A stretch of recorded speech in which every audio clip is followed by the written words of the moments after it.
Praise the Lord. അഭിഷേകം അന്നെ എന്ന വചന സന്ദേശത്തിലേക്ക് എല്ലാവർക്കും സ്വാഗതം. 4-ാം അധ്യായത്തിലേക്ക് കടന്നു വരുമ്പോൾ ആദ്യ ആരാധനയെല്ലാം കഴിഞ്ഞ് തൻ്റെ സഹോദരനെ കൊന്ന് കടന്നു വരുമ്പോഴാണ് ദൈവത്തിൻ്റെ സന്നിധിയിൽ, ദൈവത്തിൻ്റെ മുന്നിലേക്ക് ദൈവം അവനെ വിളിച്ചു ചോദിക്കുകയാണ്, കായീൻ, നിന്റെ സഹോദരൻ എവിടെ? കായീൻ എടുത്ത വായിക്ക് പറയുകയാണ്, ഞാൻ എൻ്റെ സഹോദരന്റെ കാവൽക്കാരനാണോ? ആണോ? അതെ, ഞാൻ എൻ്റെ സഹോദരന്റെ കാവൽക്കാരനാണോ? തീർച്ചയായിട്ടും അതെ. പ്രിയമുള്ളവരെ, എൻ്റെ സഹോദരന്റെ കാവൽക്കാരനായിട്ട് വേണം നമ്മൾ കർത്താവിൻ്റെ കൂടെ ജീവിക്കുവാൻ. നമ്മുടെ കൂട്ടായ്മയിൽ എത്ര പേരുണ്ടോ? അവിടെ വേദനകളെ നമ്മൾ നോക്കാറുണ്ടോ? രോഗികളാണെങ്കിൽ അവിടെ വിഷമത്തിൽ നമ്മൾ പങ്കുചേരാറുണ്ടോ? പ്രയാസപ്പെടുന്നവരാണെങ്കിൽ അവിടെ പ്രയാസത്തിലേക്ക് നമ്മൾ കടന്നു പോകാറുണ്ടോ? നമ്മുടെ അയൽപക്കത്ത് രോഗികളെ, വേദനിക്കുന്നവരെ, പ്രയാസപ്പെടുന്നവരെ നമ്മൾ ശ്രദ്ധിക്കാറുണ്ടോ? അവർക്ക് വേണ്ടി നമ്മൾ പ്രാർത്ഥിക്കാറുണ്ടോ? അവരുടെ കാര്യം നമ്മൾ അന്വേഷിക്കാറുണ്ടോ?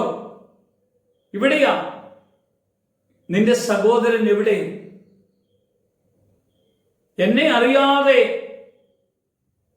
എന്റെ സ്നേഹം അനുഭവിക്കാതെ നിന്റെ സഹോദരൻ മരിച്ചാൽ നീയാണ് ഉത്തരവാദി. കയീനോട് ദൈവം ചോദിക്കുമ്പോൾ കയീൻ പറയുകയാണ്, ഞാൻ എൻ്റെ സഹോദരന്റെ കാവൽക്കാരൻ അല്ല എന്ന് പറയുമ്പോൾ യഹോവ അരുളി ചെയ്യുന്നത് നമുക്ക് കേൾക്കാൻ കഴിയും. നിന്റെ അനുജന്റെ രക്തത്തിന്റെ ശബ്ദം ഭൂമിയിൽ നിന്ന് എന്നോട് നിലവിളിക്കുന്നു. കണ്ടോ? നിന്റെ അനുജന്റെ രക്തം ഭൂമിയിൽ ഇതാ നിലവിളിക്കുന്നു. പ്രിയമുള്ളവരെ, കൊല്ലും കൊലവിളിയുമായി പല വിധത്തിൽ കടന്നു പോകുമ്പോഴും ജീവൻ തന്ന ദൈവസന്നിധിയിൽ ജീവൻ എടുക്കുവാൻ നമുക്കൊരു അവകാശവുമില്ല. ജീവൻ തന്നത് അവനാണ്, ജീവൻ അവൻ്റെതാണ്. അതുകൊണ്ട് ഈ തന്ന ആയുസ് ഏറ്റവും ദൈവപ്രസാദമുള്ളതായി, ദൈവത്തിന് ഏറ്റവും ഇഷ്ടമുള്ള വിധത്തിൽ നമ്മളെ തന്നെ ഒരുക്കി ജീവിക്കാൻ വേണ്ടിയാ ദൈവം ഈ ഭൂമി തന്നത്. ഞാൻ ജനിക്കണ്ടായിരുന്നല്ലോ, ജനിച്ചു തന്നെ ശാപമായി പോയല്ലോ എന്ന് ചിന്തിക്കുന്നവരുണ്ടോ? അങ്ങനെ ചിന്തിക്കരുത്. നിന്നെ ഈ ഭൂമിയിലേക്ക് ദൈവം വിളിച്ചത് ഒരനുഗ്രഹമായിട്ടാ. ദൈവപ്രസാദത്തിന്റെ ഒരു മകനും മകളുമാക്കിയാ ദൈവം വേർതിരിച്ചത്.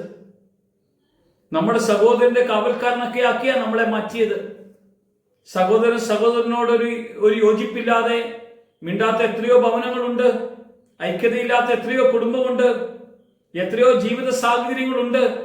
അയൽവാസിയോട് മിണ്ടാത്തവർ, സ്വന്തം ഭർത്താവിനോട്, ഭാര്യയോട് മിണ്ടാത്തവർ, ഒരു വീട്ടിൽ തന്നെ താമസിച്ചിട്ട് പരസ്പരം ഒരു ബന്ധവുമില്ലാത്തവർ എത്രയോ പേരുണ്ട്.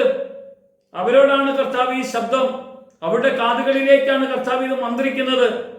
നിന്റെ സഹോദരന്റെ കാവൽക്കാരനാണ് നീ. ഇന്ന് ഓർക്കണം, പ്രാർത്ഥിക്കണം, സഹോദരനെ സ്നേഹിക്കണം, കുടുംബത്തെ സ്നേഹിക്കണം. ദൈവമായിട്ടുള്ള ഒരു ബന്ധം ഒരിക്കലും വിട്ടുമാറാത്ത വിധത്തിൽ അവന്റെ കൂടെ ജീവിക്കാനുള്ള ഒരു വിളിയല്ലേ തന്നത്. ആ വിളിക്കൊത്തവണ്ണം നമ്മൾ ജീവിച്ചോണം.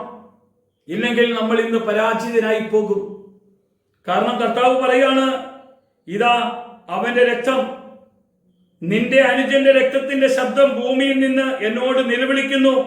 ഇപ്പോൾ നിന്റെ അനുജന്റെ രക്തം നിന്റെ കയ്യിൽ നിന്ന് ഏറ്റുകൊള്ളുവാൻ വായി തുറന്ന ദേശം നീ വിട്ട് ശാപഗ്രസ്തനായി പോകണം. ഇവിടെയാ ദൈവം പറഞ്ഞത്, ദാ കായീൻ ശാപത്തിലേക്ക് വരാൻ ഇടവരുന്നു.